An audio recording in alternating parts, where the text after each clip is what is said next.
Le Zimbabwe risque de se retrouver sans électricité en raison d'une baisse du niveau des réserves d'eau du barrage hydroélectrique de Kariba. La Société d'électricité du Zimbabwe a déclaré que la production énergétique pourrait s'arrêter d'ici 6 mois, à moins que de fortes pluies fassent leur apparition. Le niveau d'eau de la plus grande source d'énergie du Zimbabwe ont baissé de 477 mètres à peine 1,65 mètres au-dessus du seuil minimum nécessaire à la production d'électricité. Cela représente le niveau le plus bas enregistré au barrage depuis la pure sécheresse qui a touché le Zimbabwe en 1992.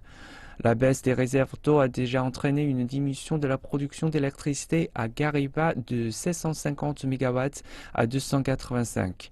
Les faibles niveaux d'eau aggravent une situation déjà déplorable et menacent la relance des secteurs industriels en déclin.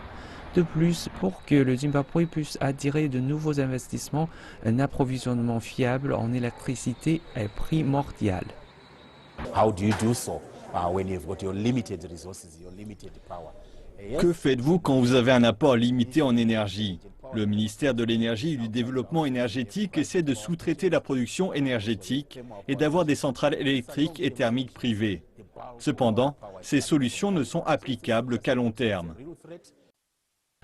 Ziza a indiqué que son plan pour éviter cette crise imminente est d'importer 300 MW d'électricité de l'Afrique du Sud et 40 MW du Mozambique.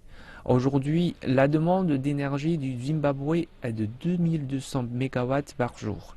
À l'heure actuelle, les centrales thermiques et hydroélectriques produisent 1355 MW d'électricité.